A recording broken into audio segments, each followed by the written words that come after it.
In this video, we're going to cover the proper measurements and build for a competitive dagger. Keep in mind, this is not based off of what a manuscript says.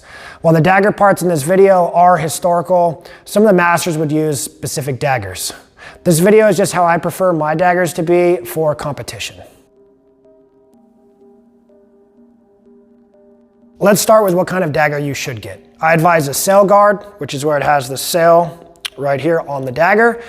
It keeps your hand the safest and it allows for the most versatility on parries and pretty much everything.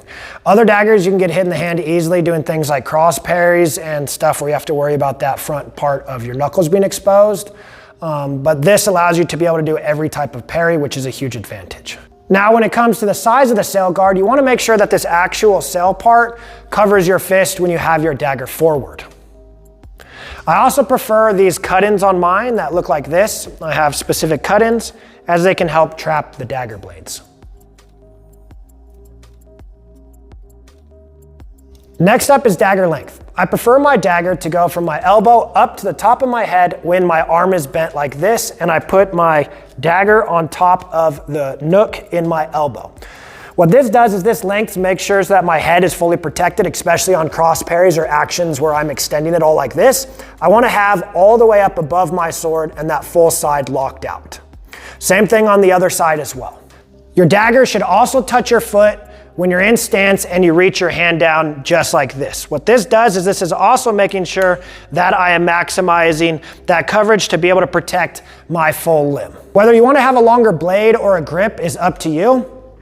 I, however, do like to have a slightly long grip, which helps me be able to hide my hand back a bit further from my dagger. So for example, if I were to hold it all the way up here with a shorter grip, then people tend to be able to snipe over, versus if I have a longer handle and I hold my hand back, they're gonna have a harder time coming up over top to snipe my hand. Keep in mind, most tournaments have a max dagger length and a max blade and grip length. This tends to vary between tournaments, especially when it comes to the grip length, but max dagger length blade is usually about 18 inches or below, versus the overall max can vary sometimes, and same with the grip length.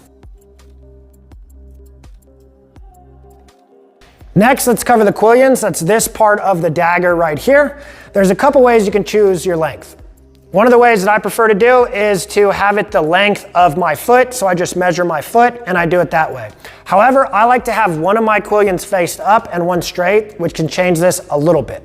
This is because the upswept quillions give me a great lock on my upper left parry. So for example, if someone were to attack my upper left, having this quillion like this gives me this ability for this really good lock, which is also the reason why I have the cone on my left upswept quillion. And then on my other quillion, I have it straight. This way when I cross parry, it'll cover my full arm and I can use certain techniques, which gets us to our second point. The quillions need to be long enough to cover your biceps. So for example, if I'm cross parrying, I want to make sure that this covers my whole bicep, whichever way I'm parrying.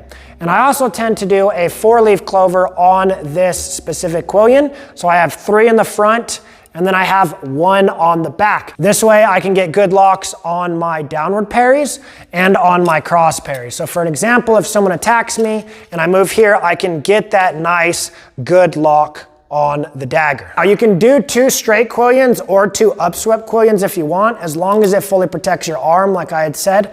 However, the second upswept quillions interferes with the twin serpents guards we use and Fabre's guards. So what I mean by this is we tend to use a guard where we half sword here, and if I have that second upswept, it can get in the way. And then also using some Fabre's type guards like this, sometimes those upswept quillions can get in the way as well.